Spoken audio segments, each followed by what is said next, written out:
Beef processing has slowed by 25% because of COVID-19 outbreaks at meatpacking facilities across the country.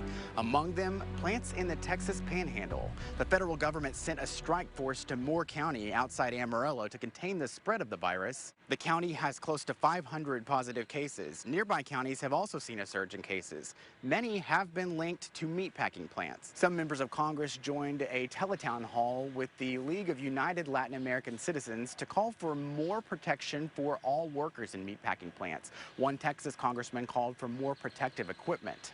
These companies were not giving their workers any kind of protective gear. Some of the companies at some of the plants, they weren't giving them masks, they weren't giving them gloves, they weren't allowing them to be distant enough from their coworkers to avoid the transmission of the coronavirus.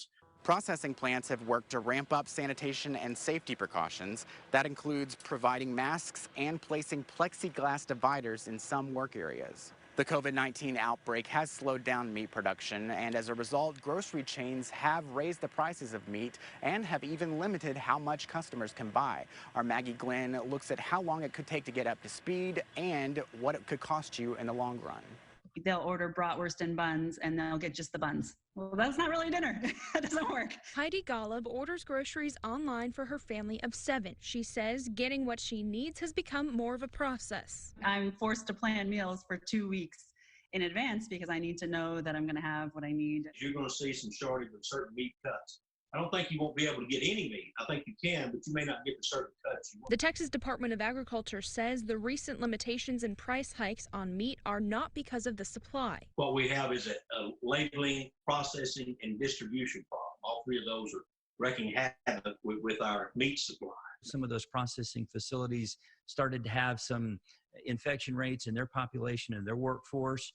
They were forced to do some things to address that, and that started the slowdown. Near Amarillo, the federal government is stepping in to test all workers at meat processing plants that experienced a cluster of COVID-19 outbreaks and to make safety recommendations going forward. The TDA says as of Tuesday, all Texas plants producing for grocery stores are open, but it's going to take time to return to normal. It will probably be, June, July before things start to really get back up. Maggie Glenn for State of Texas. Thanks, Maggie. A lot of Texans want to know if food handled by infected workers is safe to eat, and what about other agricultural products? Our Wes Rappaport spoke with Ag Commissioner Sid Miller, who says our food supply is safe.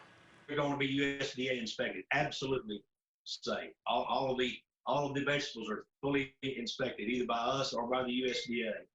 All the organics were certified by us. We know for a fact. So there's absolutely no doubt in my mind that our food supply is absolutely safe. And by the way, you can't get this virus from eating. It's a respiratory virus. It's not a digestive virus. So even if it did have some virus on some uncooked vegetables, you can't catch it that way. The way you catch it, I like to tell people there's 10 ways you can catch this virus. 5 of them on this hand and 5 of them on this hand. Wash your hands and don't scratch your face. That's a good way to think about it, I guess. So as far as the timeline on making sure that these meat products will start to get a normal presence back in the grocery stores, is there any timeline that you can anticipate at this point, or would that be too soon to make an assessment? Our production lines were at an all-time low last week. Our beef production was at 60% nationwide. With the new strike force and the executive order to open those back up, we should be back up to 80-90% shortly. So by the time that works its way through to the retail market, so about 30 to 45 days, you're going to see some shortage of certain meat cuts. I don't think you won't be able to get any meat. I think you can, but you may not get the certain cuts you want. Certain type of roast, you may have to settle for something different. The shortest meat in supply will be pork. Are you anticipating any kind of price trickle down to the consumer, or is that something that's on the table right now? Well, absolutely. The prices will go up. Supply and demand drives the price. So less supply drives the price up. So yeah, you can get ready to pay a little bit more for your cuts of meat, unfortunately. Miller also said that some state ag inspectors have been diverted from their normal jobs. He said they're using their trucks to deliver personal protective equipment to rural hospitals. The South Mall here at the University of Texas would normally be gearing up for the big commencement ceremony. As you know, this is no normal year, but see how seniors are still finding a way to keep a graduation tradition alive.